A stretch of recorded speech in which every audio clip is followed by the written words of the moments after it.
Você está pronto para navegar na história da evolução computacional? Imagina como seria o universo hoje sem internet, sem Facebook, sem Instagram, sem Twitter, sem YouTube, sem o Candy Crush, sem o Tinder ou sem o nosso famoso WhatsApp. Vem comigo, vamos conhecer um pouco mais sobre a evolução tecnológica. A insatisfação com as coisas do jeito que estavam e a necessidade de alcançar lugares mais altos e usando menos tempo levaram o homem a iniciar a era computacional. Por volta de 2000 a.C., o ser humano não sabia fazer contas, mas precisava contar o seu rebanho, e usava pedras para isso. Em dado momento, os rebanhos aumentavam e o trabalho ficava cada vez mais pesado. Por conta dessa necessidade, o ábaco foi inventado. A palavra computador vem de compto, que significa cálculo, contagem, operação matemática ou lógica realizada por regra prática pré-estabelecida. Ela pode ser definida como a busca de uma solução para um problema a partir da entrada, input, e tem seus resultados, output, depois de trabalhada através de um algoritmo. A computação existe muito antes do que você imagina. Astrônomos na antiguidade desenvolveram maneiras de prever o movimento de corpos celestes, os gregos deduziram a forma e o tamanho da Terra, os impostos eram somados, as distâncias mapeadas. De fato, computar sempre foi uma busca da humanidade. A aritmética, assim como ler ou escrever, era uma habilidade que auxiliava o homem a interpretar o mundo. Em 1890, o norte-americano Herman Holland desenvolveu o primeiro computador mecânico. A partir de 1930, começaram as pesquisas para substituir as partes mecânicas por partes elétricas. O Mark I, concluído em 1944 por uma equipe liderada por Roger Hayden, é o primeiro computador eletromecânico capaz de efetuar cálculos mais complexos sem interferência humana. Ele mede cerca de 15 metros de comprimento por 2,5 metros de altura e demora cerca de 11 segundos para executar um cálculo. 11 segundos para executar um cálculo? E você aí reclamando, né? Em 1946 surge o ENIAC, primeiro computador eletrônico e digital automático. Pesa cerca de 30 toneladas, emprega cerca de 18.000 válvulas e realiza 4.500 cálculos por segundo. O ENIAC contém a arquitetura básica de um computador empregada até hoje, memória principal, que significa área de trabalho. O ENIAC contém a arquitetura básica de um computador empregada até hoje, memória principal, onde fica a área de trabalho. Memória auxiliar, onde são armazenados os dados. Unidade central de processamento, o cérebro da máquina, que executa todas as informações. E dispositivo de entrada e saída de dados, que atualmente permite a ligação de periféricos, monitor, teclado, mouse, scanner, impressora, entre outros. A invenção do transistor, em 1947, substituiu progressivamente as válvulas, aumentando a velocidade das máquinas. Em 1981, a IBM lança o seu PC, que significa computador pessoal, que se torna um sucesso comercial. O sistema operacional usado era o MS-DOS, desenvolvido pela empresa Microsoft. Na época, Bill Gates, o dono da Microsoft, convence a IBM e as demais companhias a adotarem o sistema operacional de sua empresa. Isso permite que o mesmo programa funcione em micros de diversos fabricantes.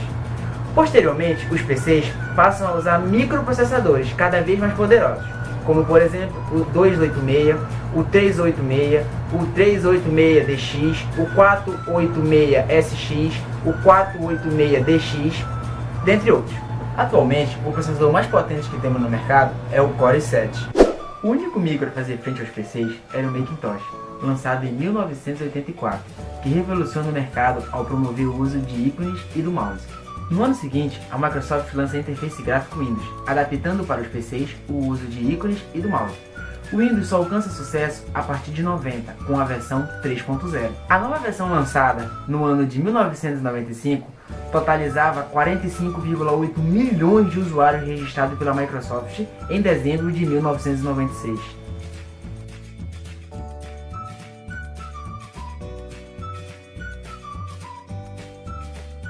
Primeira geração, 1946 a 1954.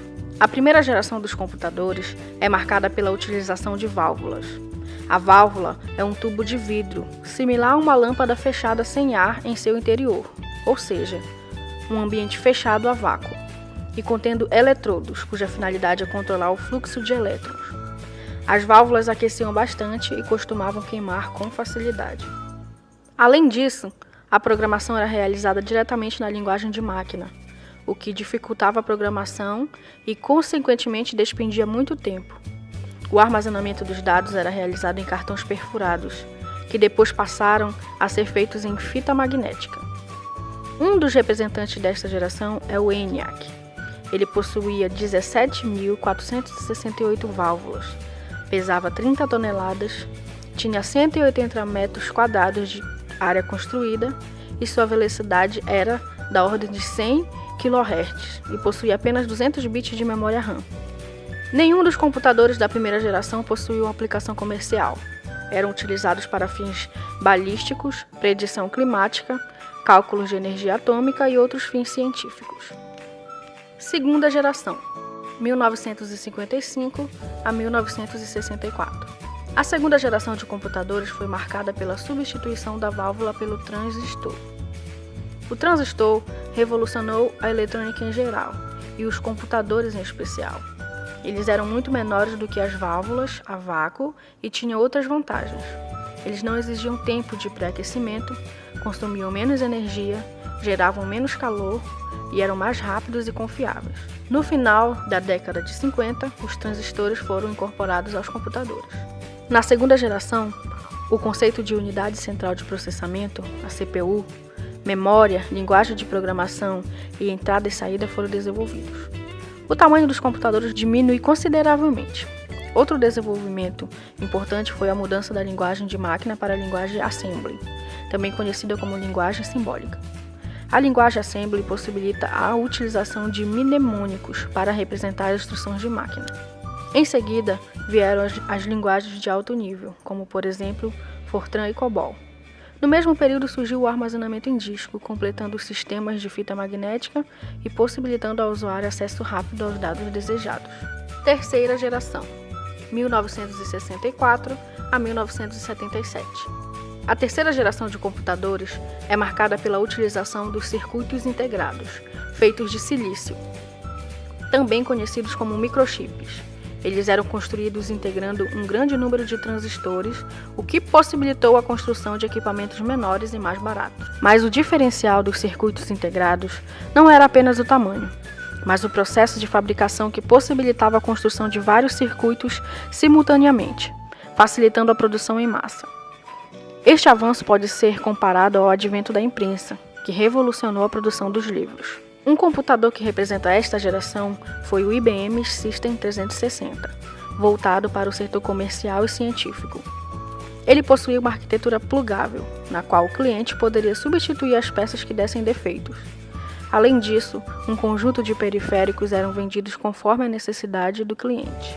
A IBM, que até então liderava o mercado de computadores, passou a perder espaço quando concorrentes passaram a vender periféricos mais baratos e que eram compatíveis com sua arquitetura. No final desta geração, já começaram a surgir os computadores pessoais.